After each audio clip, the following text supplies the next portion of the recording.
Welcome back to the Motivational Intelligence Podcast, where we uncover the mindsets, the strategies, and the real-world experiences that empower leaders to break through limits, build world-class teams, and create lasting success. Today's conversation is a really powerful one. We're sitting down with Chuck Thompson, a global HR transformation leader, change architect, and innovator who spent over 2 decades transforming organizations, developing high-performance teams, and driving strategic change at a global level. Chuck currently serves as the AVP of Corporate HR at Sutherland Global, where he's led game-changing initiatives in employee engagement, leadership development, and HR transformation. But what makes Chuck's journey truly remarkable is really his personal story. It's a journey of resilience that took him from being homeless at 15 to becoming a world-renowned leader, strategist, and mentor. And so beyond his corporate success, Chuck has owned a warehouse gym and a men's care company, become a master Reiki practitioner, built a career on empowering people through self-awareness, accountability, and transformational leadership. In this episode, we'll explore how personal challenges shaped his leadership philosophy, the pivotal moments that changed how he thought about success and impact, and the power of choice, why the biggest breakthroughs come from taking full ownership of our lives. This is one of those conversations that's really going to make you pause, reflect, and rethink what's possible. Please enjoy.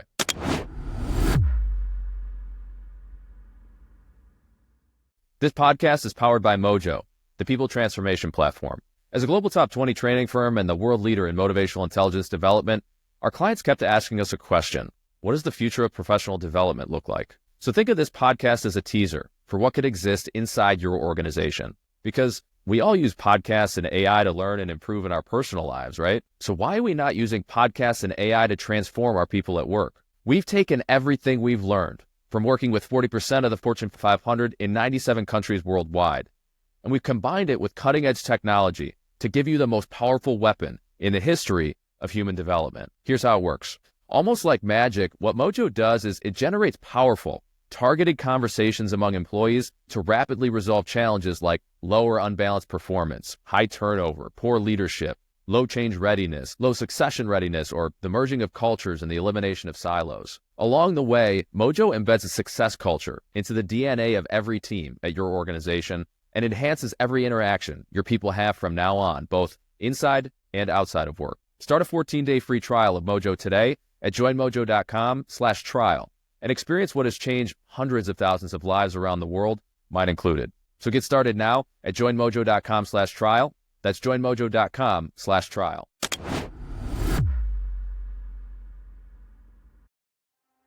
And the more I studied it, the more I began to see that that was the overwhelming commonality of the most successful people that I ever met.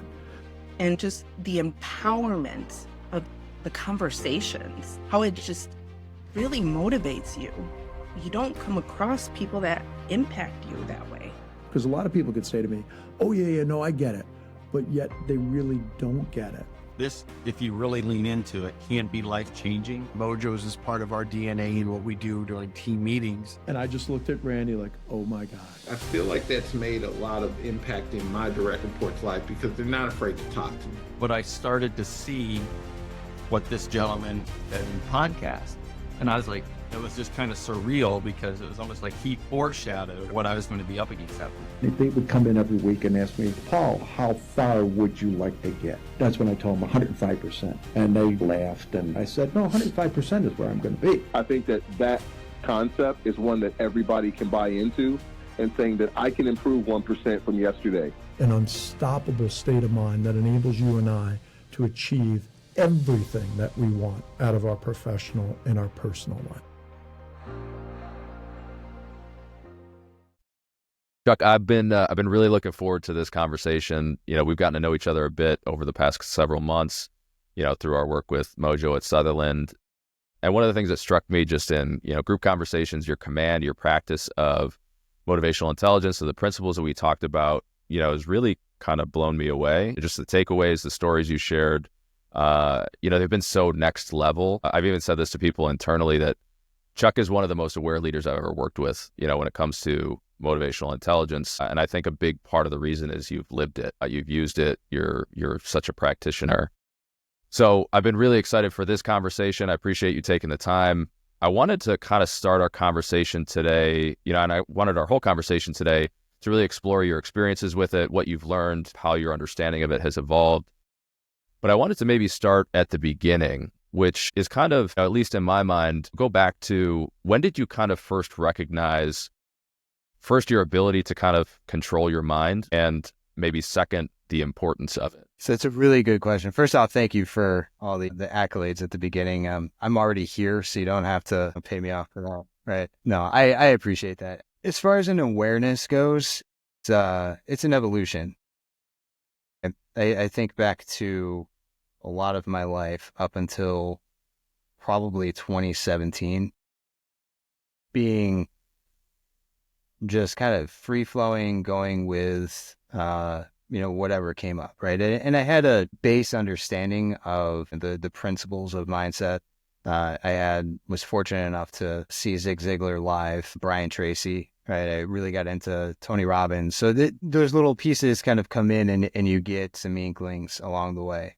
But 2017, I think, is where things really started to take a turn. And then a little bit more recently, where you begin to kind of see that a mojo mindset, right, as you like to call it, or a motivational mindset is really components of 7 different things, right? It's attitude, it's an abundance mentality, it's personal responsibility, it's the drive to get things done now, along with a work ethic, your ability to handle adversity and triggers, and then the goal orientation. And you talk a lot about that in not only the podcast, but in the training that you brought to my organization. Where it became real for me is in thinking about my life up until 2017, when my wife and I, we've been trying for a long time to get pregnant. We had given birth to my now youngest son a year before, and decided to try again. And we lost that baby, and that's an awakening, right? All along the way, it was a challenge, and you're faced with a choice on how you're going to kind of deal with that reality that's being presented to you, right? And it was so challenging because that event in particular, we went through a situation where around the October timeframe, we were able to hear the heartbeat, and able to kind of see her, and, went through, all that process. And then we were told that, the baby wasn't going to make it, and that, she was gone, and then went back in for another ultrasound, and the heartbeat's back there, and it's all this up and down. And, got to the point where they gave my wife an ultimatum and said, look, you need to make a decision, because if you don't, the baby's going to make a decision for you, and it's probably going to result in you not being here. Right. And a lot of back and forth, but we determined that what we're here for is to propagate and give that kid a chance. And it didn't work out, unfortunately, but it brings you to a point where you take a look at those kind of 7 things and you put it into perspective, and you say, what are we here for? What is the goal of the goal? What's the reason that we're doing this? The initial goal that we have is we want to have a baby. What's the goal of the goal? Why do we want to do that? And what are we looking to do? Right. And that kind of, to me, it's rather late in life, right? It wasn't that long ago to have that awakening, but looking back, like that was kind of the start of it, and where things started really clicking and coming into play for me in a way that hit home, as hard as it hit home, during that period. Yeah. I mean, I can't imagine going through something like that. What was it about that moment in time, and that situation? Was it just was it a rattling of the fragility of life? Was it a survival mechanism? Like, if I don't really take the reins here, then, this could drown me. What do you think it was that really, with an event like that, was it that shook you to kind of flip a switch in some ways? So, I mean, I think, Sean, it's a number of things, right? It's a reality that we're finite, right? We have a limited scope, a limited impact as far as any of us are concerned, right? I could tell you my grandmother's name. I could tell you maybe my great grandmother's name, but going past that, no idea, right? I really didn't know them. I didn't have anything to do with them. I'm assuming most people don't. So we have a very narrow scope. When you're going through something like that, your scope is narrowed even farther. It's you, it's your partner, and it's the event that's occurring. My role in it is something that I had to kind of figure out. How do I support my partner in that? How do I best be present for my kids and my family? How do I explain the decisions that we're making? Do I even need to explain those decisions that we're making? You begin to take a very narrow, laser-focused view. I'd like to say that there's some sort of awakening that occurs, at that moment, and, you reach enlightenment. That's definitely not the case. I poured myself into that situation. I poured myself into launching a business at the same time to kind of like get my mind off of it. I, started focusing on myself in a lot of ways. And a lot of that drive was, around the negative. And I had a person tell me at the time, or ask me, and I think we talked about this at one point, but they asked me, you're getting all these things accomplished and you're doing all these great things and you're doing it from a place of fear and you're doing it from a place of anger and you're doing it from a place of, all these negative emotions. How much more could you accomplish if you flipped that script and you looked at it from a place of positivity and, what you can actually give back? So that started me down that path, right? And I think it planted a seed that later served to bring me a little bit farther along, right? It was here I need to start not just focusing on me and all these things and building excuses, but actually looking at my family and taking care of what needs to be taken care of and looking at the why behind the why and the goal behind the goal, right? Yeah. Who was the person that said that to you? Was it just kind of a passerby? Was it somebody that you were close with? His name is Brian Harrison. He's actually a therapist. Yeah. He's a great sage advice from him. And I know I pushed back and I reacted. I'm positive of that, but it stuck with me. Right. Yeah. So what was that? Because I know, I've had experiences just in the evolution of our understanding of things, of these, like you said, it's not a flip of a switch. It's not, this all of a sudden, aha, enlightenment moment. It's an evolution. And at least for me, the process of the evolution of awareness around some of the things we're going to talk about today, it's not always an easy one. To your point, I'm sure I pushed back. I'm sure I fought him on it. It's been my same experience with, my mentor, Joe. There's been plenty of times that he's told me things that, knee jerk I didn't like and maybe didn't agree with. And I, the best way I could describe that is like this mental wrestling match that I'm kind of wrestling with myself with, where I'm at right now and, what seems to be maybe the optimal way to look at things, but I'm so stuck over here. What was the wrestling match in your mind, like that evolution for, that moment in time? I think there was a lot of blame that I played, in refusing to accept the responsibility. Like, it's not my fault that things are going the way they are. The family problems that kind of came out of it and the turmoil that we were experiencing, it's always something else. It's because of this, it's because of that. All of that gets stripped away in moments like that.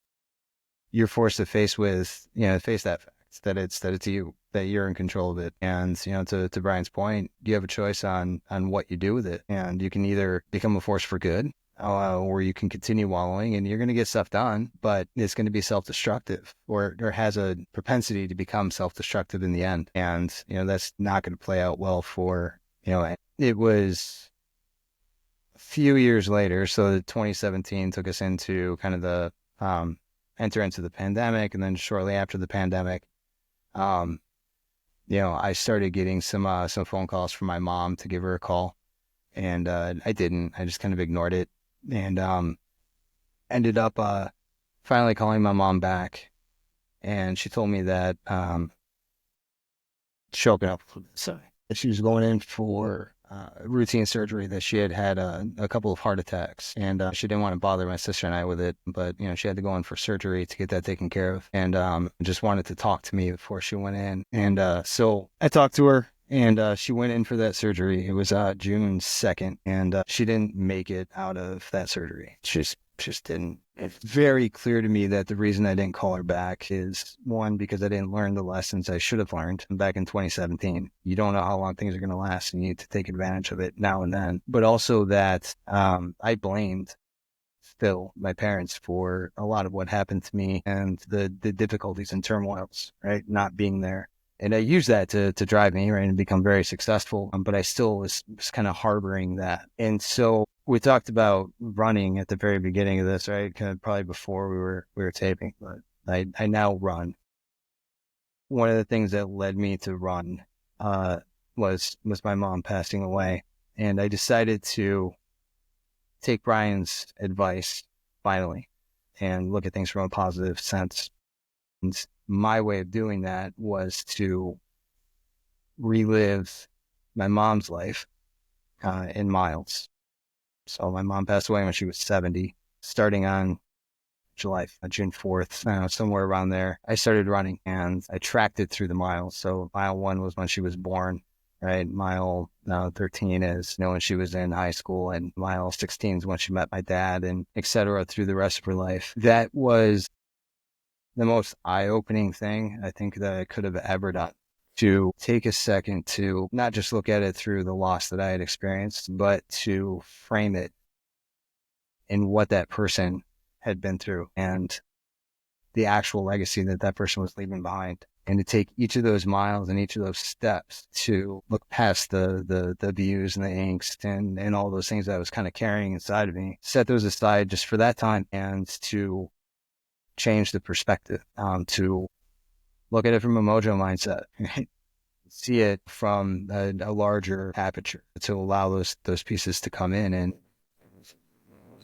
man, that was 2 years ago now. I can honestly say, like, things are so significantly different. And when you ask me kind of what's the story of kind of what brought you to the awakening, if you will, and to that type of mindset, like, I think that played like such a huge role in both of those events. And there's a lot of other things that kind of led up to that, right? You know some of those, but I mean, those 2 events, one kind of, set the ball up, and the other one just knocked it out, I absolutely wasn't expecting, and it's been life-changing, and it's been completely, I'm able to approach each situation completely different.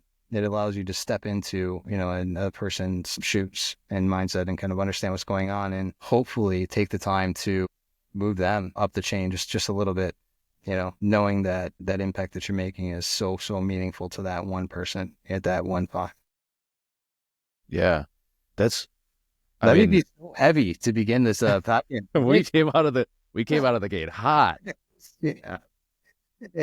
I mean, that's such a unique. Where did you come up with the idea to relive your mother's life in miles? Where did that come from? Is that just an idea that you had? Had you read that somewhere? Where did that come from? I was so angry. I was so angry, and I had quit drinking a few months before that, and I'm not, I decided I wasn't going to go back to that. I tried it on a whim to just, stop and see what happens, right? For me, it was starting on St. Patrick's Day the same year. I just to see for 30 days, 90 days, and now, still, right?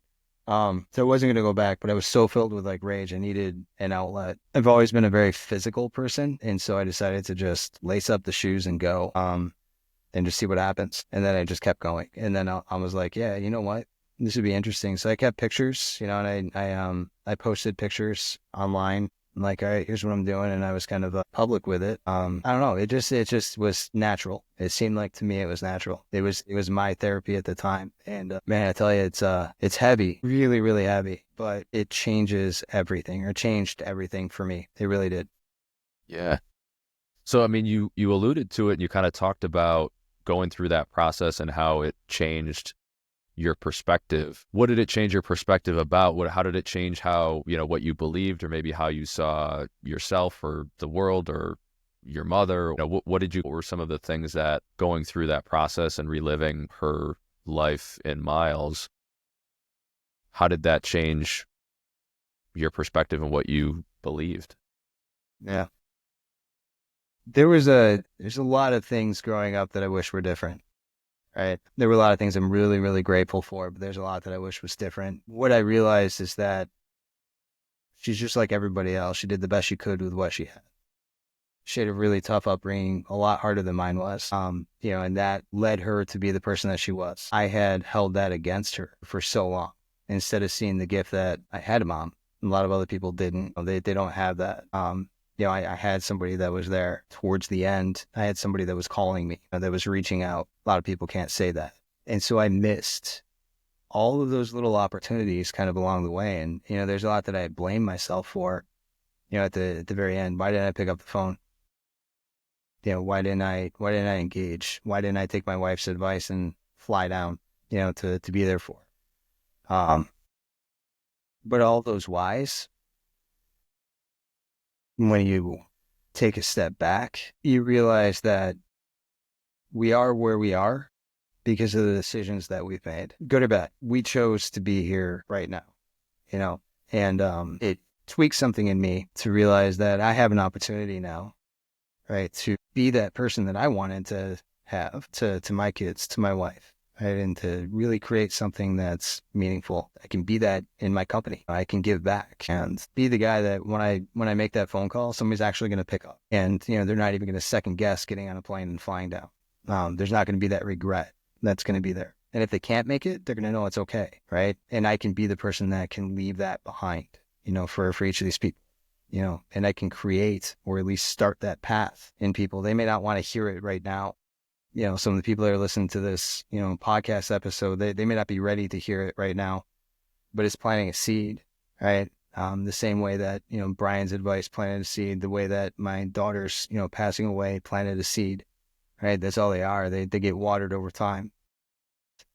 It made me realize that, like, that's me. That's my opportunity. Every one of those seconds is my opportunity to do that. And so every step that I took, looking at it from her perspective, just allowed me to see that I can change that for other people. It doesn't have to be like that. To take control back allowed me to say, I control what I do with this grief, with this anger, with my past. I'm controlling it, right? I'm not going to allow it to control me any longer.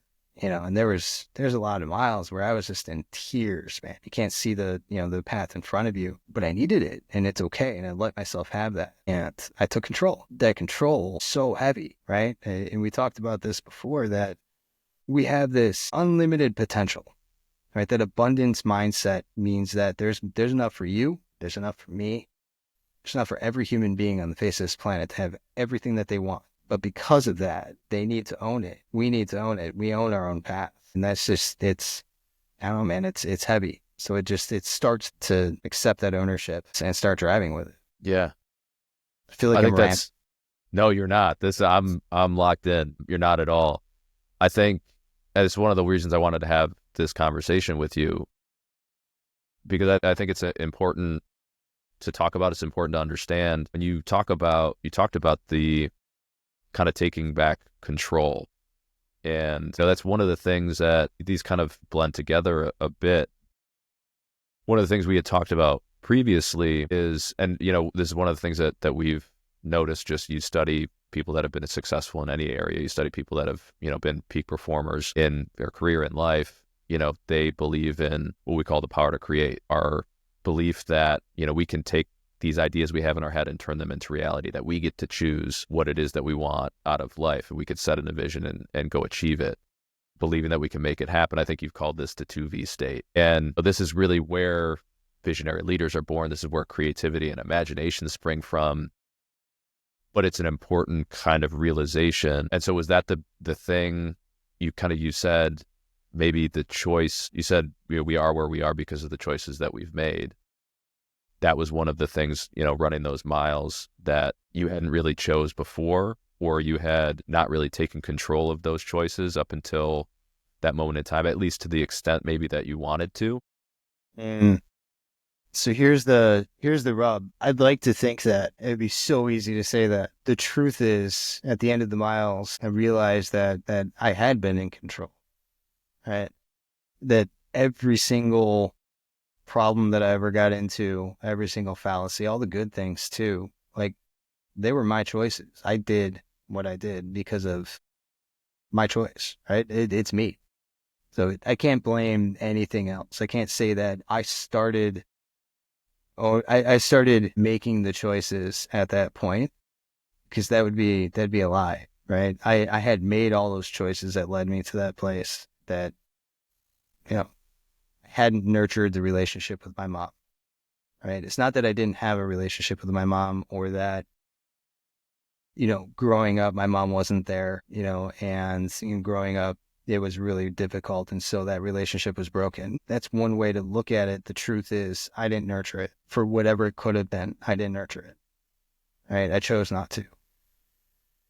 That's heavy, right? It's really, really important, I think, for people to really get a hold of that. Because when we start thinking about tapping into that unlimited potential, to tapping into the universe is going to give you ideas, right? It's going to come to you and it's going to say, Sean, you need to do this, man. You're going to wake up and you'll be like, yeah, I got to do this. And then you don't do anything with it. It's going to go to somebody else, right? Or it can be yours. It's your story, right? But you choose at that point. Are you going to accept what the universe gives you and do something with it? Or are you going to let somebody else have it? And that's okay too, maybe. At that time, you just weren't ready for it. Let somebody else have it. But it also means that you have to let go of whatever that opportunity is if you choose not to partake in it. And that helps us move past in high school, I was, the all-star track guy, and great. Maybe you could have gone to the Olympics, but you let somebody else have that, and that's okay because you went this other route, right? And that got you to where you are. And now, you have this great opportunity in front of you to do something different. Yeah. So it was I think that's a great point, is whether we choose or don't choose, even the not choosing is in and of itself a choice. Isn't that Rush? Is that Rush? I think that's the Rush song, yeah. Okay. Maybe I stole it from Rush. But I think that's true. I think, I know for me, I think for a lot of people, even recognizing that is, I think to your point, heavy, because up until the moment in time where we fully embrace that and believe that everything is a choice and that I'm, in the driver's seat here, I think up until we really take that moment in time, we haven't made a lot of these choices. And maybe part of it is, I think, at least for me, we didn't even fully realize that we had the ability to make the choice. Yeah. And so the choice was coming up, it was slapping us in the face, and we didn't even realize that it was a choice to begin with. Yeah. So yeah, that's so true. Yeah. Yeah. So I think, the understanding that, hey, like everything is a choice. And up until this point, I am where I am because of the choices I've made and the choices I haven't made, which are choices in of themselves. But that's such a different perspective, I think, that I've had at different periods of my life, for sure. I think for a lot of people, they don't recognize that they do have the choice. So you talked about it a little bit, but I want to go in further. Like you said, that's heavy. What do you mean by that? Or why do you go there? Why do you say that's heavy?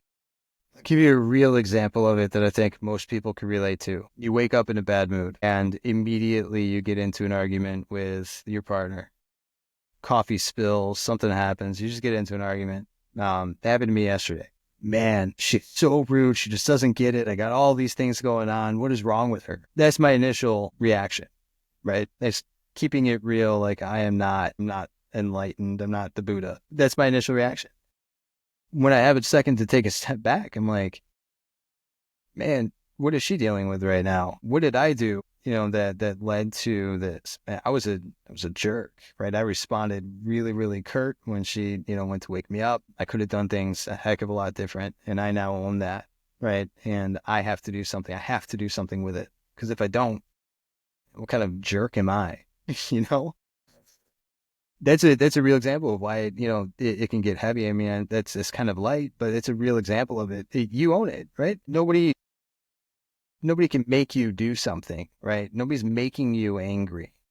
You're allowing yourself to get angry. You're reacting a certain way, but you have a choice. You could react differently. In the moment, it's hard, but you could react differently. And that's where, I mean, the heaviness really comes in, because it's all of those little moments that you really want to, like, the dude cut me off in traffic, right? I get riled up. Why am I getting riled up? Why is it that big of a deal? Why is it that big of a deal to him that he has to tell me I'm number one as he's passing me by? But I'm going 5 miles over. What's he going through right now? I don't need to get riled up at that. I can have empathy for him. I can understand, he's probably going through something right now. To react that big, he's probably going through something. The entire world begins to be painted completely different, when you look at it through that lens. It's a weight, but it's also lifting a weight off in a way. I don't know if that makes sense, but. Yeah, no, I think we've talked about it before. I think you get to this point in your evolution and anybody's evolution of understanding of, just how we operate as human beings, how the world operates, and we start to recognize that we are at this moment in time because of our choices, and we start to recognize that, the idea of unlimited potential means that I can learn anything I need to learn, I can become anyone I need to become. And you get to that moment in time, and it is heavy because, one, I am where I am right now because of me, and you got to own that. And two, it's heavy, I think, even on the bright side is when you can do anything, what do you do? Yeah. How do you define it, right? Yeah. Right. No, it's it's so true because you nailed it. That's that's part of the challenge. If you could do anything, the whole world is given to you, right? When you're a kid, you could be a fire truck if you want to be a fire truck, right? What do you do? What do you want to do? How do you define that? Yeah, it's a beautiful thing. It's beautiful, absolutely beautiful. But yeah, it's beautiful, and it's overwhelming. I think it's overwhelming because, and I know this is true for me, I think it's true for a lot of people. It gets overwhelming because up until that moment in time, we've probably really only, and we've talked about this too, something that Joe talks about all the time. Up until a certain moment in time, we've maybe set goals or we've had aspirations, but we've only done that from a place of who we think we are right now, not who we can become. And so as a result of that, the choices are much more limited. The choices are, in a lot of cases made for us, or we don't recognize that the choice is even there. When you get to this moment, it's kind of like you can do anything. I think that was a difficult thing for me, but I'm curious kind of your perspective on it when you get to that moment. One of the difficult things for me was making the choices. How did you go about, or how do you even think about choosing what it is that you want or where you want to go or who you want to be? Yeah. Think when we talk to people about setting goals, whether it's in business or whether it's in life, we guide people. That's our role. I'm in HR. I'm a business partner. I meet with people. I kind of work to understand where it is that they want to go and then help them create the goals to get there, or the steps that they're going to take to get there. That's really all goals are, just kind of steps. I think a lot of times, though, that it's kind of pre-written by the society that we're in, right? Whether it's the professional goals, and if I'm an AVP, then my goal is to move to VP, and if I'm a VP, my goal is to move to SVP because that's what we do, right? If I have no car, then my goal is to get a car because I'm an American and we need a car and I need a house. Is that really meaningful to you? Does that wake you up in the morning? Like, what is it that is really going to get you going and waking you up? So when I think about goals, when I think about setting those goals and painting that vision, it's thinking about the end state that I want to get to, right? And kind of working my way back from that, all the while kind of asking, what's the goal, right? What's the reason that I really want to hit this? What is it that's driving it? And it changes, throughout. And I may find when I get done with it that the goal I thought was the goal wasn't actually the goal. Like it's just not what I want to do. I think I had shared like the epitaph kind of process with you, right? It's thinking about your gravestone. What do you want written on your gravestone at the end? What is it that's going to be on it? And actually thinking about that to say, you got a couple sentences to distill everything down on, and that's all that's going to be left. What is that? That's a great place to start, to set goals around that, because that's the goal of the goal, right? For me, I'm a loving husband, a devoted dad, steadfast friend, and an inspiring coworker, right? Touches on each of the components that I really wanted to be touched on. I lead with kindness. I lead with integrity. Those are the key things that are the goals behind the goals. Now I can go through and I can set, what are the goals that are going to go behind that? How do I get to that end point in a meaningful way that's going to be fun along the way too? and it guides the things I say yes to at work. It guides the amount of effort that I put into things at work. And if I'm going to be an inspiring coworker, then I need to do inspiring things. And I want to take on the big projects that are going to inspire people. If I'm going to lead with integrity, then the decisions that I make when I work a case or when I take something on or I'm working with a business is going to be with integrity. Because at the end, that's it. That's my goal. Does that answer the question? Yeah. No, I think that's great. I'm glad you went there. I think, that's one of the things, even just tactically, that we notice looking at anybody that's accomplished something of significance. We talk about finding the why. What are the core drivers? And you said it a couple of times, the goal behind the goal, the why behind the why. And, it has covered everything, like Michael Jordan was famous for this, finding and making and using personal slights as, motivation to, take out somebody he was playing. And half the time he was just making it up in his head, but he would use it as, a way to give himself, tap into some extra gears and go out and dominate.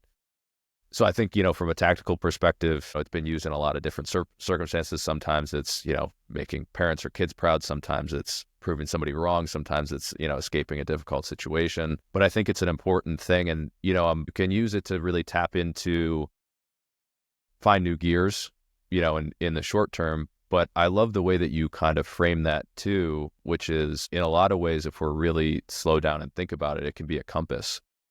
Yeah, it's for making the decisions. Yeah. So what kind of is that? That's kind of the biggest one that you found. That's been the recent one.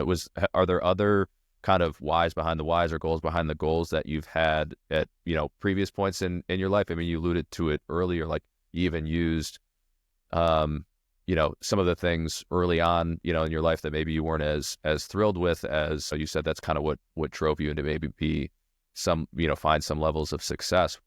What have been kind of some of the different things that you've tapped into, whether consciously or unconsciously, and, how have they evolved over time? Yeah. So I think the epitaph one is one of the newer ones that I've started to use in the last couple of years for reasons that we discussed. When I hit my 15-year anniversary with Sutherland 5 years ago now, because I've now been 20 years. I was thinking back over the course of 15 years, right? And so what I did is, it's been talked about elsewhere, so this isn't my idea by any stretch. I'm sure it'll sound familiar, but you take a piece of paper and you make 12 lines, right? And basically you're making 70 little slots, right? 70 little boxes.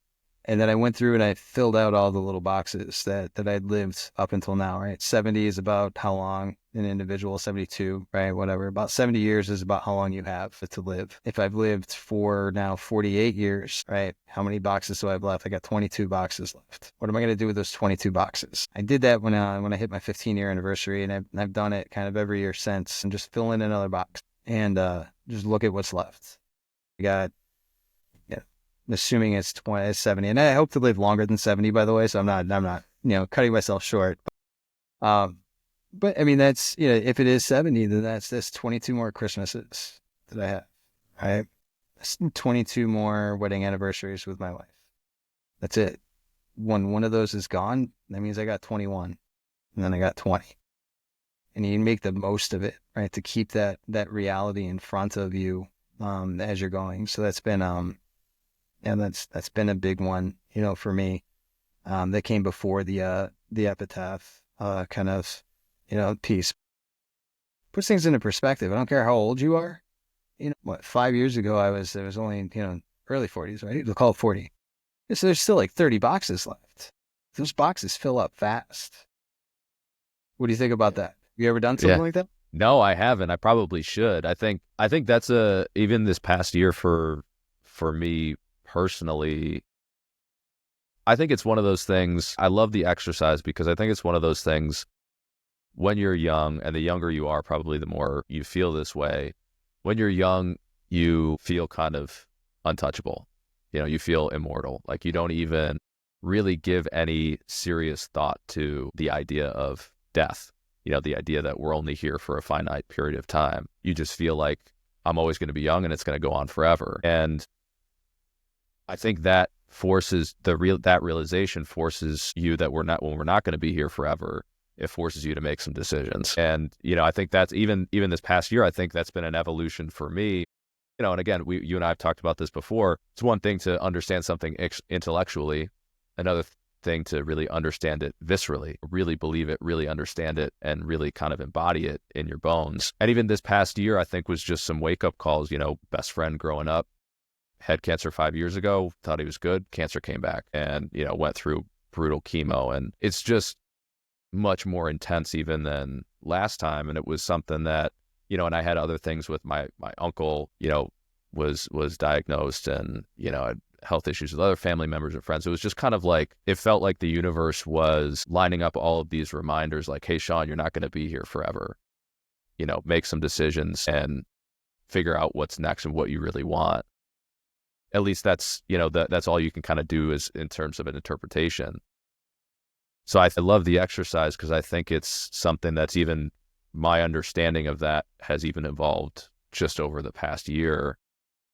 And I think it forces you to get to a point, we kind of talked before, you get to a point where when anything is possible and you have kind of this sense of abundance that I could do and be and have anything that I want, it can be kind of overwhelming because where do you start? And, what do you do? And, we always talk about making a master dream list and just starting to make a list of these things and write them down, which I think is important just to start getting in the habit and getting these things out of your head. But at a certain point, you got to make some decisions. And because if you try to do everything all at once, you're not going to give any of it really any justice. And I think, we'd even talked about this previously. I think is the Latin root of the word decision is like incision, which means to cut away. And part of making a decision about who I want to be, what do I want to accomplish, is cutting away other possibilities. It's saying no to other things. And I think it's a difficult thing for sure, but I think it's a great thing. And I think it's a muscle that a lot of us, I know for myself, don't exercise enough, really choosing. There's been plenty of times even in my relationship with Joe, and he's mentored me for, I think it's close to 10 years now, maybe over 10 years now. Getting old. But but there's been plenty of times where you get frustrated. I would get frustrated with them, like, just give me the answer. Tell me what I should do. Tell me what the next thing is. Tell me how I should think about this. Just give me the answer. And he wouldn't. And it would frustrate me until it got to a point where I realized he wasn't giving me the answer because he can't do it for me. He can't make the choice for me. I got to choose. But I think it's something that we don't do. Some people go through their whole life really never choosing. I mean, you kind of talked about it before that, like, the next step is kind of preordained. Like, I'm an AVP, so the next step is a VP. I'm an American, so I need a car, or I need a house. And we don't necessarily always stop and think about, what do I actually want? Who do I actually want to be? So I think I love the filling in the boxes, because I think that's a great forcing function to start to think about it. The epitaph, I think, when you said that in one of our conversations, I loved the thought process, because what better way to distill down who you want to be than you got a couple sentences to sum up your 70, 80, 90, whatever, however many years here. You got to really make some choices there. Yeah. Yeah. The one thing we don't have an unlimited amount of is time, right? Yeah. It's challenging. There was a guy that used to work for Sutherland, Brian Lemon. And at one point early in my career here, I was thinking about leaving the organization. I was offered an opportunity to go work for a small startup. And I have no idea why, because Brian was like well above where I was. Like, he's so far above my pay grade. Like, I knew his name. That was about it. I sent him a thank you not too long ago for this, but he took me into his office, and he's like, "So, Chuck, I understand you're looking at leaving." He goes, I want to paint you a picture.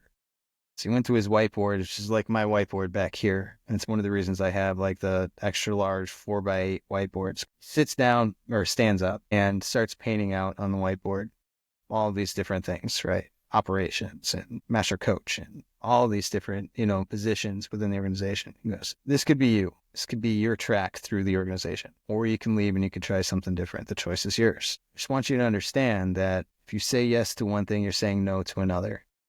And if I don't tell you what you're going to be saying no to, then you're not making an informed decision. And that conversation, that's what we're talking about here. It made a huge, huge difference. And I've referred to that a number of times in different positions that I've been in here. I've thought back to, him taking the time to do that. I think that was the only conversation I ever had with him, ever. It was just that one. But that resulted in what so far is a, 20-year career, with this company. And it's been absolutely amazing. So it's cool how, those little, we talk about those pivot points, right? Those pivot points. They come in when you least expect it. You got to do something with it or you don't. Yeah. Well, I talk about a mic drop conversation, the only one, and that's the one he has. Yeah. Still remember it, man. It was so long ago, but yeah. Well, I think that really is, in a lot of ways, it's one of the things that makes for great leadership, is helping them to kind of paint the picture and helping them, helping people choose. I think we talk, like we keep saying, it's heavy when the choice is yours, but when we can lean on some other people to help inform our decision, it can be super helpful, but while also having them kind of reinforce the idea that this is still your decision, this is your spot, and you got to decide, who you want to be and who you don't want to be, or where you want to go and where you don't want to go. And John Casey had talked about that. I had a conversation with him last week or 2 weeks ago, and said the same thing. One of his mentors, his first kind of real mentor, was a guy named Mark Colosi, and that's how he would frame, even these things that he would work on. Like, you could either be this guy or you could be that guy. Choice is up to you. But it can be a really powerful thing that gets us maybe to that next place, or maybe to stay on the track we're already on. So we talked a little bit before about, you called it kind of like the 2V state. Talk to me about that for a second, if you don't mind. What do you mean by that? What's your thought process around it? So 2B state is thinking about the art of the possible. So if I think about being a loving husband, devoted dad, steadfast friend, and inspiring coworker, that's my 2B state. I'm not there yet. Understanding that it's a 2B state takes some of the heaviness off of it, because it allows you to acknowledge, like, I'm not there yet. I'm still a jerk to my wife when I wake up in the morning, and I'm having a bad day because there's a lot of stuff going on. I'm not there yet. It's a 2B state. Knowing what that 2B state is and defining it allows one to continue working toward that path, right? Towards that 2B state. And one way to think about it is, actually, I thought about this on the run. I texted it to my wife like immediately on the run. I stopped and texted it because I'm like, got it. We use the past to inform, and we use the future to inspire, so that we can make the right decisions right now. That's what your 2B state is. It's inspiration. It may be something I never achieve. Right? I'm not going to be the perfect dad, coworker, or anything else. I acknowledge that. It's no way. But it's an aspiration. It's where I want to get to. I set my goals. I set my feet. I set my face towards that. And the decisions that I make, 80% of the time, start me walking toward that 2B state, little by little by little, step by step by step. I love that. Yeah, the past is to inform, the future is to inspire. That's something. Well, I think that's such a great thing for anybody to understand. And you kind of talk about your 2B state in terms of the epitaph. It's a thing to aspire to. How else have you used maybe that concept? Maybe you didn't call it a 2B state, but of this vision of something I wanted. And have you set that before, even, prior to doing the epitaph exercise personally? What have you, where have you kind of used that before? What's it enabled or unlocked for you? So it's something I realize is an uncanny skill that I have, right? To take that 2B state and figure out, like, all right, how the hell do I get there, right? What steps do we need to take to make that a reality? I'll give you 2 examples. One, start out with is a triathlon. My friend and I signed up to do a triathlon. So I get through this 70 miles with my mom, and I'm like, well, I need to continue because this feels good. In order to continue, I got to have something out there. Like, I'm not just going to wake up on my own and strap on some shoes and go, because it's upstate New York. It's going to get cold. It's not even going to be a thing. So I signed up to do an ultra because that makes most logical sense. Why would you sign up for a 5K, or a 10K? Sign up for an ultra. Complete the ultra. Sign up for a triathlon. Why do I sign up for a triathlon? Because I'm deathly afraid of water. Like, deathly afraid of water. When I first started training for the triathlon, putting my foot in the pool made me think that somehow Jaws, surrounded by a bunch of piranhas, are going to be coming out of the drain, attacking me and pulling me down, and nobody was going to know what the hell happened to me. I was just going to disappear. And that was a reality. And I could see it, like, in my little sports watch, in my Oura Ring tracker, it's showing like a spike. Like, you're stressed right now. You should relax. I'm like, what if I could? My to-be state is finishing this triathlon, making it I just want to finish the thing, right? So you gotta figure it out, right? I got the running thing down. I've done the ultra. I got that down pat. I can ride a bike. That's the other part of it. It's not a big deal. The one piece that I need to figure out is swimming. And so you start carving out a path, and little by little, jump in the pool. I don't want to jump in the pool. Jump in the pool. Jaws isn't attacking me. It's okay. You start swimming in open water. Jaws is absolutely going to get me in open water. I swim a couple times in the open water. No, it's not. And then I had this little old lady is passing us in Lake Ontario at sunrise, passing us. Like, she swims right past us like nothing. So she gets out of the water around the same time we did. She had done like a mile. I think I did like 500 yards. And I'm like, how do you do this? Like, what is the trick? And she told me that it's meditation. You breathe and you use it as a meditation, and you just total immersion swimming. You just immerse yourself in it and relax. And I did, and it made a huge difference. And I was able to jump in the pool and put those fears kind of aside. And, I'm doing metta, where I'm sending out loving kindness to my family as I'm swimming, and I can go an hour now, and it's not a big deal. That's the power of a to-be state, right? You know where you want to get to. It's going to help you get past the fear and, all the rest of the stuff, right? So it's kind of, that's one personal example from sports, right? Yeah, laugh it up. Yeah, Jaws is absolutely in every pool. From a work perspective, I've been in situations where some of the businesses that I supported, some of our clients, right, they'll move on to other things. And some of the businesses that I supported, were amongst those. I was lucky enough to have a network that believed in me, right, and believed in the things that I could do and what I was capable of. Yeah, at one point, I'd been tapped on the shoulder and told you have about 60 days. You got to kind of figure this out, right? And then it's a real conversation. I think we were pregnant with Logan at the time. We weren't. She was. I was just showing up. And so it's fearful. And the only thought in my head is I need to provide for my family. I love working here. I got to figure this out. And so there was an opportunity to do some leadership development training with some folks down in Texas and to take a look at, what was going on with employees. Really, really lucky enough that, our HR team, which I was not a part of at that time, right?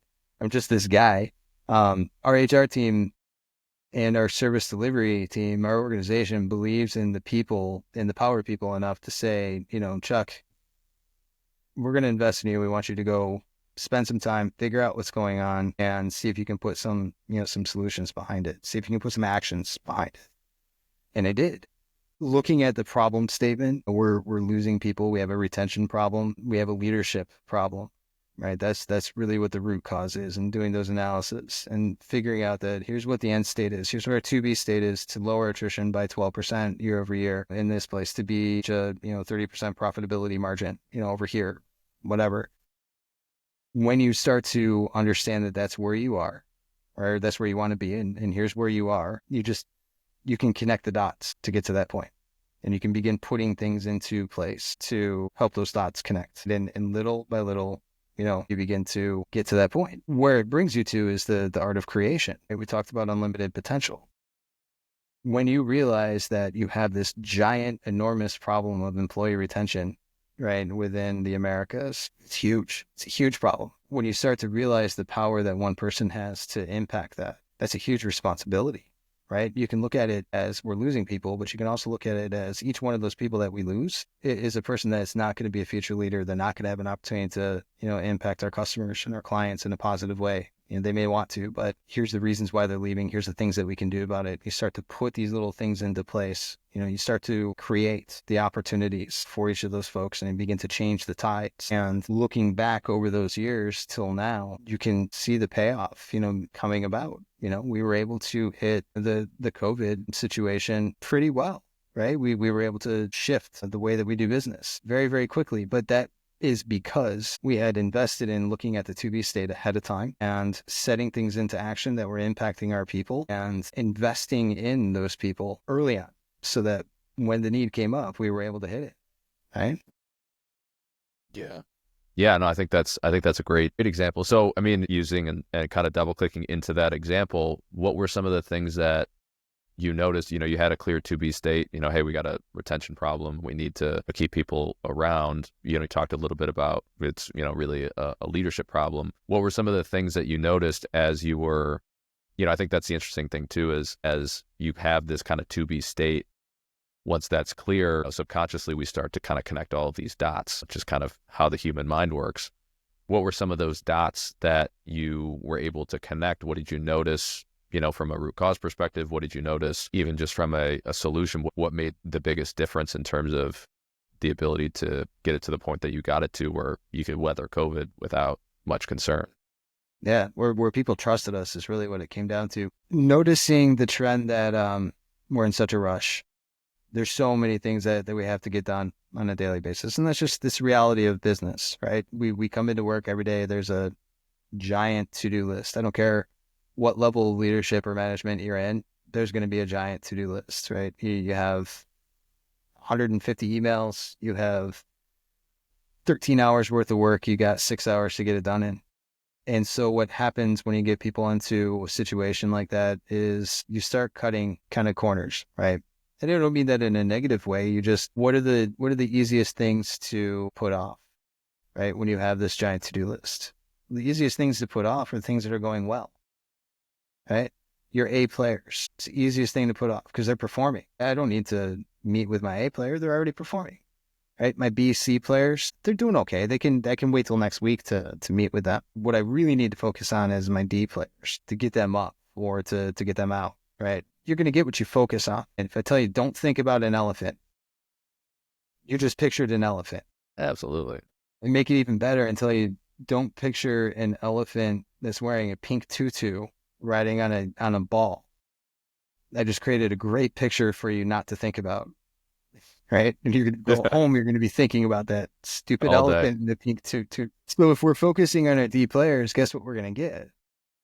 D players. People are going to rise to the level that we want them to rise to. And so we shift that conversation. We started investing more and more in leadership development. We have some really fantastic leaders, and Eric Tinch, who's our CPO, and Sue Schmidt, who understand the need to develop leaders, to teach people to coach, to teach people to develop people, to deliver the message that they matter. We start implementing different systems to kind of catch and look at preemptively who's at risk of leaving the organization. And one of the early things that we did was implemented a stay interview for our A/B players that we don't want to lose, and asking them questions like, what makes you come to work every single day? What are you looking forward to? How can we motivate you more? That's now evolved into, career development paths and programs that we're working on delivering now and with an organization that allow you to look and say, remember before I said my track is AVP to VP, right? Just standard. What I'm actually interested in is change management and transformation, digital transformation, HR transformation, transforming people, right? That's what gets me up and keeps me coming in every day. The systems that we have in place now take all of the skill sets that I have, all the certifications that I have, the experience that I have, along with my North Star, which is literally called the North Star in the system. And it says, here's your generalized career path, but here's some other things you might want to consider. HR transformation would be one of them.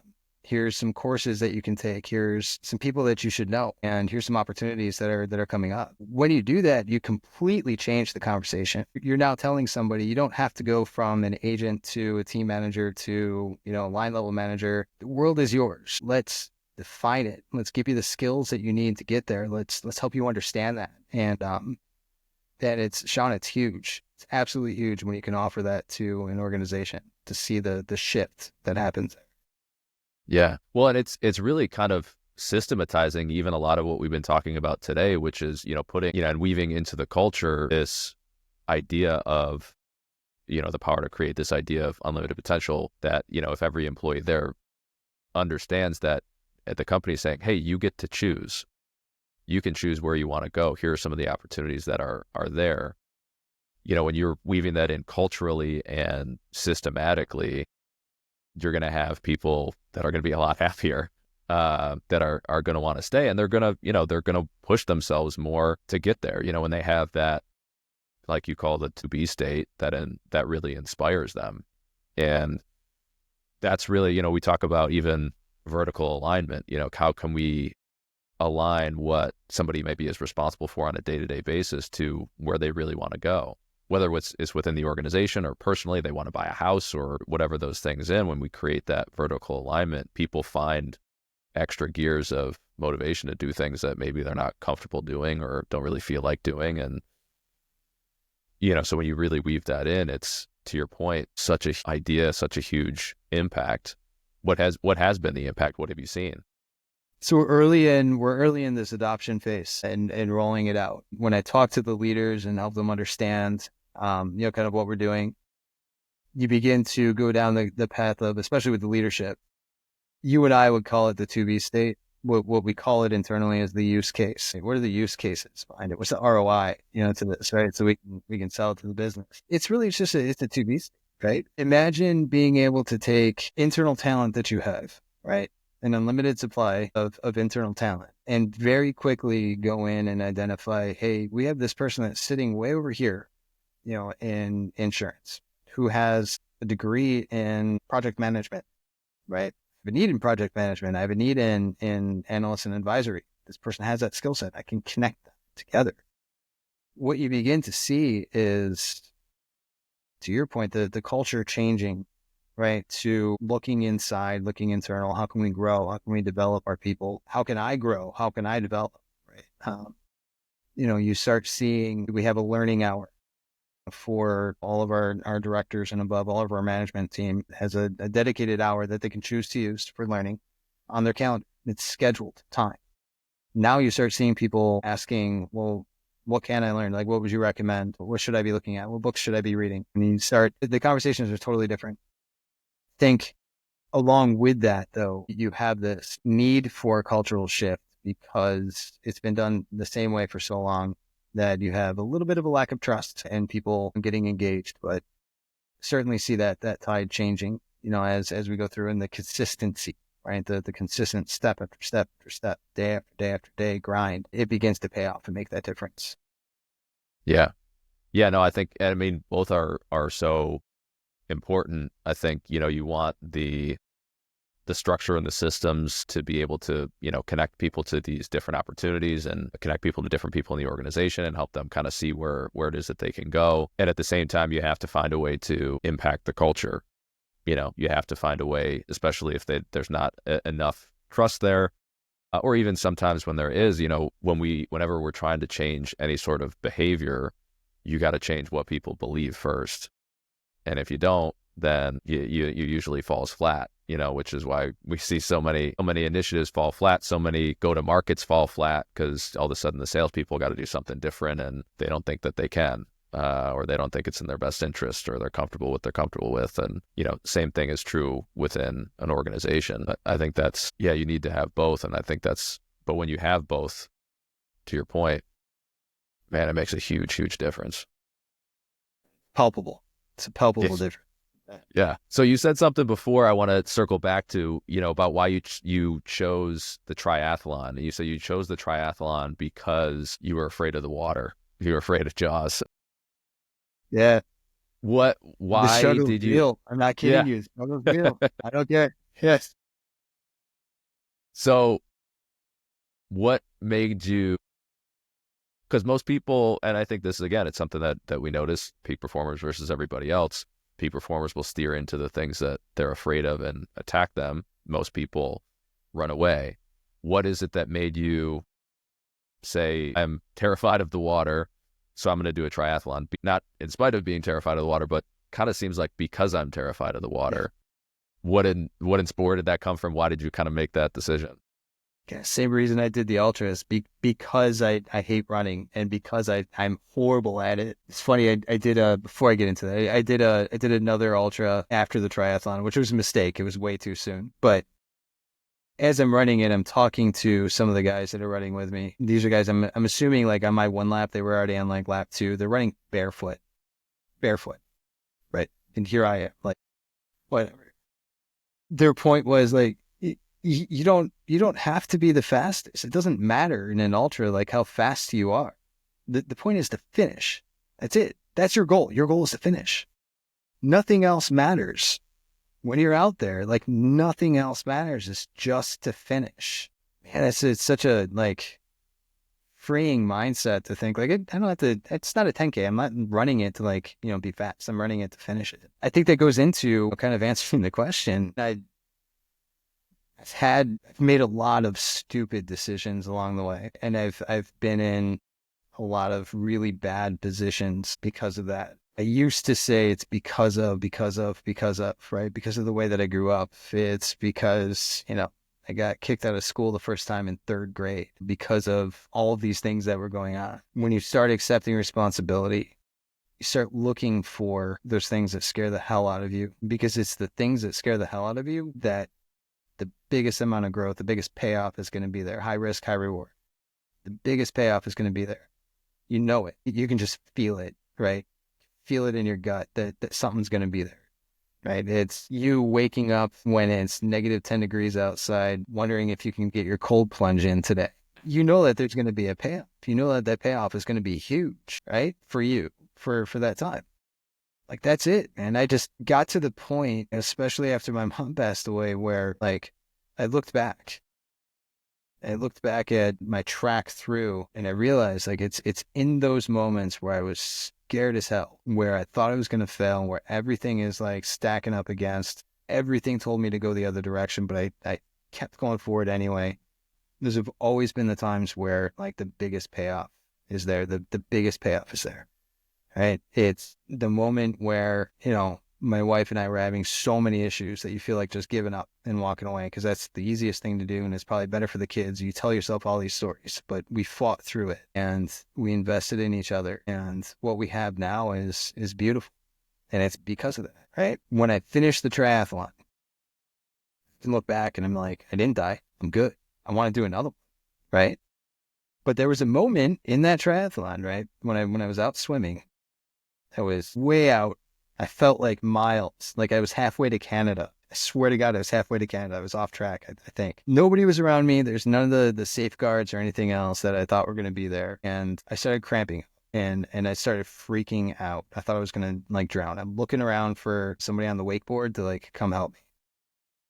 And it was in that moment that I thought back to like all of the training and all of the steps and everything I didn't want to do, and waking up, in the freezing cold and running and, going to the Y, first thing in the morning and sharing a lane with some 90-year-old dude who's faster than me, and going through all that. And I stopped and I breathed, and I was like, felt like I was born again, and just continued on. And it changes your mindset. It absolutely changes everything, right? And I know I've said that about a couple of things, but it does. Each of these things change everything. And that's why you lean into what's super, super hard, because there's something on the other side of that. And you just got to figure out what it is. Yeah.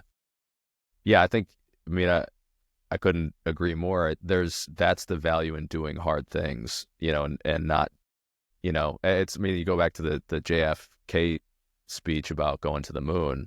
We go to the moon, not because it's easy, but because it is hard. And there's a difference between we're doing this in spite of the fact that it's hard, and we're doing this because it's hard. And there's a difference, it's subtle, most people don't pick up on it, but there's a difference between I'm going to do it, anyways, versus I'm going to do it. This is exactly the reason I'm going to do it, because this is going to be difficult, because this is going to be scary.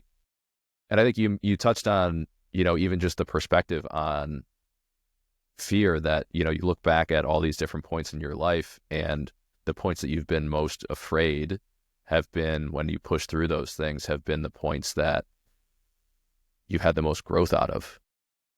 And that's what Joe would always say about fear. People that are highly successful, they have this view that fear is not my enemy, fear is my friend. That, when I'm going into something that I am afraid of, that I'm doing it because on the other side of this, I believe that this is the biggest opportunity for growth. There's going to be something good that comes out of it. And it is an interesting thing about fear that is the more that you do the things that you fear, the more the fear subsides. So much of it is just in our head. But, as soon as you get into the pool and you start to do those things, the more we do it, the more it kind of goes away. But it is a muscle. I mean, all of these are mental muscles, I think is maybe the simplest way to describe it. Like, it's a muscle. I think that's the value of doing some hard things and doing things that you're scared of, is that you exercise the muscle. And then you can turn around and say, maybe I could apply this somewhere else. Maybe it opens up some things where maybe I've been cutting myself off a little bit. Has that been something that you've noticed, just the value of doing hard things, doing things that you're afraid of? As the muscle has built up, have you felt yourself recognize or be more willing to tackle some things that maybe you wouldn't have prior to going through some of this stuff? I think absolutely, right? And you begin to notice it and kind of look for it. I'm more willing to lean in and enjoy the leaning in, right? The late days at work, the, late hour conversations, all those things, right? You lean into it more and more. There's also, I think, that it's not just a muscle, but I think it prepares you as well, right? Because if I lace up and they go outside on a day like today when it's, 10 degrees, or, a day where my water bottle's freezing, what else can happen, right, that's going to be that bad? Probably not much, right? When you're out doing things like that, everything becomes so simple, and you realize that, like, life is actually that simple. It really is. Like, I'm doing a 30-mile run. All I care about is water, food, and being able to take the next step. That's it. I don't want to have a conversation with you. I don't want to do anything else. I'm not thinking about much except for maybe some pudding. Like, pudding is great. Things are that simple, and there's been other times in my life where it was literally that simple. Getting back to that, like, it's a gift, when you can. And I think that's, yes, the hard things steel you so that you can face more hard things and so you can get through it, right? But it also reminds you of not only your own frailty, but also what you're capable of and what you actually need, right? What do you actually need? It's not much, If you can remember that it's not much. It's really not. It's going to be okay, right? Yeah. No, I think there's so much truth to that. I think one of the things that I noticed for myself is, and I noticed it especially, and we've kind of talked about this, a couple years back, I decided I wanted to train for the Murph. One of the things, just kind of like because it was hard. And, at the time I started training for, like, I don't think I could do a single pull-up. And, I got to throw on a weighted vest and do 100 of them. And, there's a lot to it. And I think one of the things that was a realization for me during that is exactly what you just said, that it's a lot simpler than we like to think. We tend to overcomplicate these things. And I'm sitting there looking, and I found myself doing it at the beginning, like, okay, I want to do this thing. Like, what are the, what's the different workout routine I should be doing, or what supplements? It, right? Yeah, right. You're Googling, you're looking for all these shortcuts, and like, what are the supplements I should be taking? And, it's all this stuff. And at the end of the day, it was just, okay, the Murph is you throw on a weighted vest, you run a mile, you do 100 pull-ups, 200 push-ups, 300 squats, you run another mile. That's the Murph. And at the beginning, I'm looking for all these shortcuts, all these different things to do. And at the end of the day, you come to this point where if I need to be able to do this challenge, if I need to be able to do more pull-ups, I just need to do more pull-ups, more push-ups, and more squats. If I need to be able to run faster, I just got to run more. It really is that simple. I found myself naturally just kept looking for the shortcut. And I think it's true for a lot of things, just even in the process of what it is that I need to do. But I think the other, to your point as well, of what's really important, when we go through hard things, whether we complete hard things or we go through hard things in our lives, simplicity starts to reveal itself. You hear about that all the time, and you talked about it at the beginning. You have a moment where your daughter passes away, your mother passes away. These things all of a sudden revealed what's really important. And it's a lot simpler than we like to think. We think it's so complicated. We convince ourselves it's so complicated. But most of the time, it's really simple. There's beauty in that simplicity too. Yeah. Yeah. So I want to, circle to one other spot, if you don't mind, because I think it's just important for the context of all this, the ultras, the triathlons, the career, ascension. I want to circle back, if you're okay with it, to talk about where you came from, where you started. Because you alluded to it a couple times that, there was things maybe that weren't the best growing up. And I want to circle back to that, if you're okay talking about it, just because I think it's important for people to recognize where we all come from, where certain people come from. Because I think it's easy to look at somebody like you that's accomplished a lot in a lot of different areas and think, oh, that's just Chuck. Chuck is different. Chuck is special. I couldn't do those things, but that's Chuck. Definitely different and special. We won't but go only into in the that. best way. But only in the best way. Yeah. No, so I grew up in your typical like suburban middle class, in the 80s, right? I got addicted to drugs, which took me down a pretty dark path. I remember, some situations where I'd gotten into playing guitar and got okay with it and picked up a couple of guitars along the way. I had a BC Rich Ironbird, which is a super nice guitar for me at the time, and I traded it for drugs. I gave up just about everything for it. I ended up homeless at 15. Starting off being homeless here in Rochester in the winter. I slept in parking garages and spent a lot of time in local restaurants that were open 24 hours. Ended up somehow in Florida.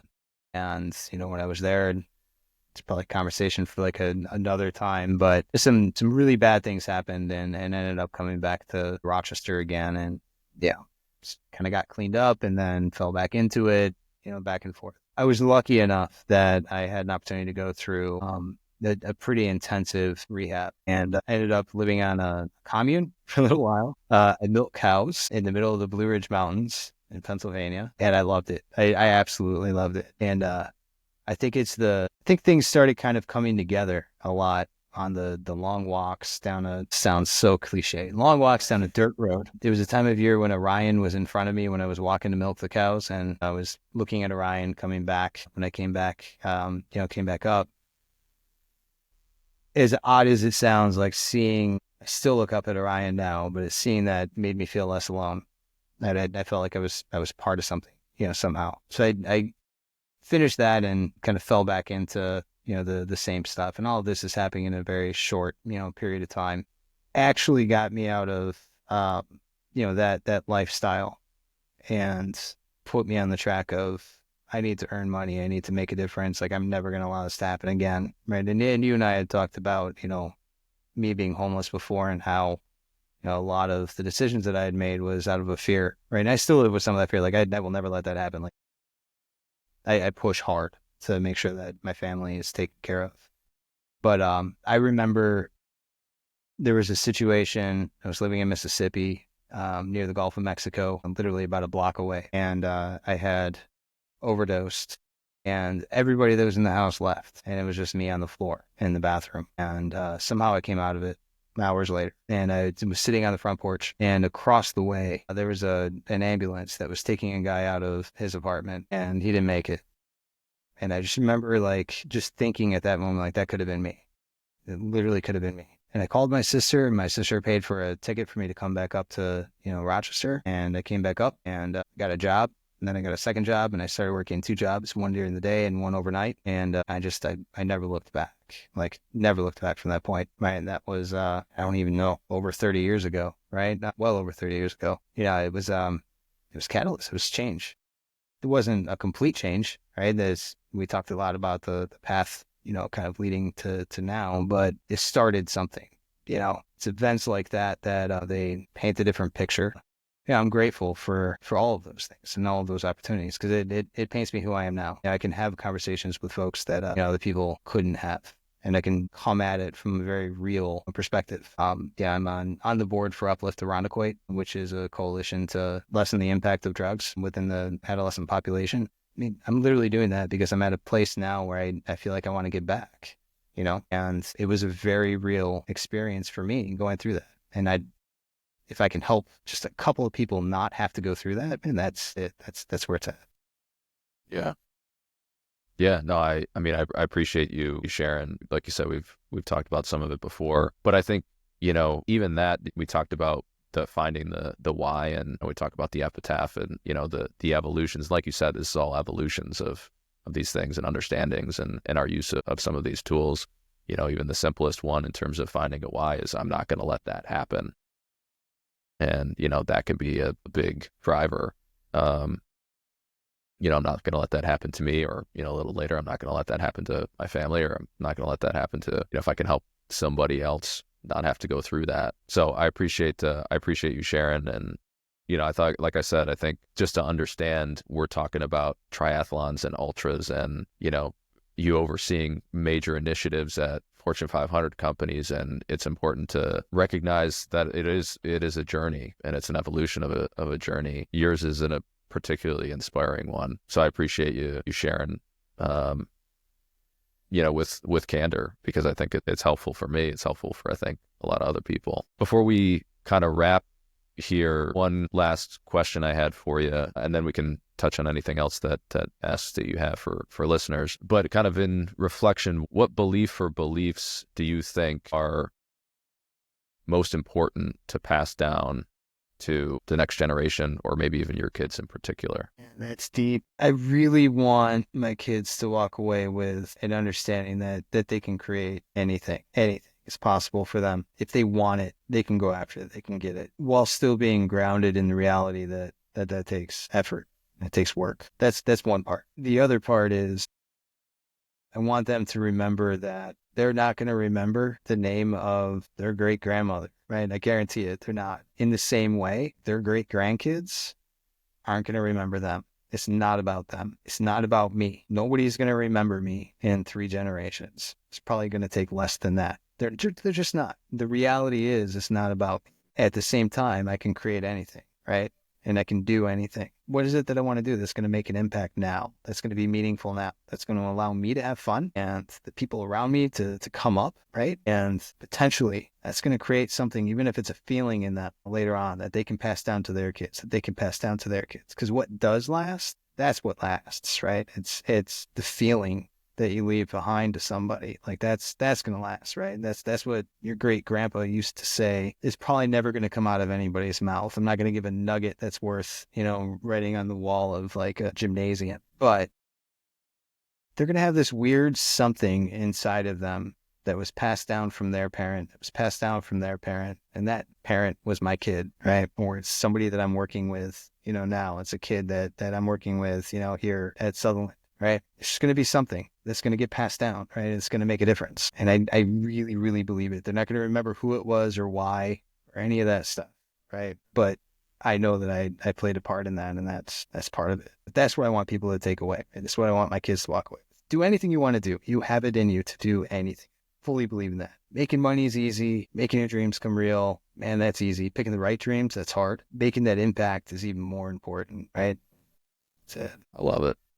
I think that's a great capstone for the conversation. Anything else that you want to share with any listeners, anybody, any asks that you have, the audience? No, I don't think so. I think here's the reality, right? I'm so excited to be here. You mentioned John's name, John Casey. Years ago, like I had an opportunity to sit in a classroom with John and a bunch of people. I have no idea who the heck they were. Like, honestly, I don't.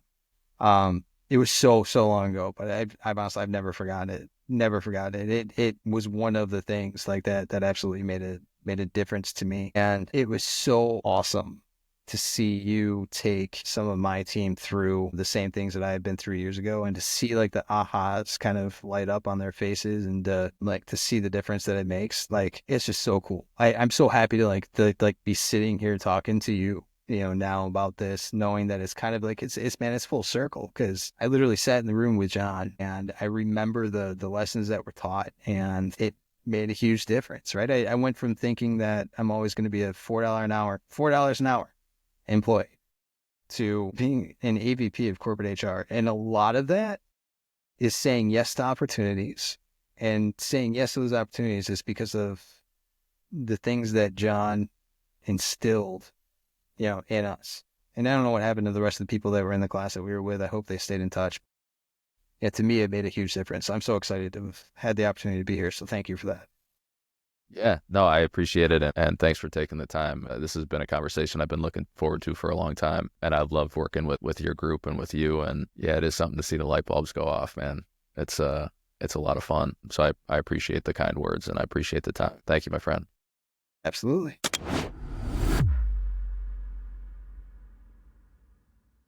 This podcast is powered by Mojo, the people transformation platform. As a global top 20 training firm and the world leader in motivational intelligence development, our clients kept asking us a question: what does the future of professional development look like? So think of this podcast as a teaser for what could exist inside your organization. Because we all use podcasts and AI to learn and improve in our personal lives, right? So why are we not using podcasts and AI to transform our people at work? We've taken everything we've learned from working with 40% of the Fortune 500 in 97 countries worldwide, and we've combined it with cutting-edge technology to give you the most powerful weapon in the history of human development. Here's how it works. Almost like magic, what Mojo does is it generates powerful, targeted conversations among employees to rapidly resolve challenges like low or unbalanced performance, high turnover, poor leadership, low change readiness, low succession readiness, or the merging of cultures and the elimination of silos. Along the way, Mojo embeds a success culture into the DNA of every team at your organization and enhances every interaction your people have from now on, both inside and outside of work. Start a 14-day free trial of Mojo today at joinmojo.com/trial and experience what has changed hundreds of thousands of lives around the world, mine included. So get started now at joinmojo.com/trial. That's joinmojo.com/trial.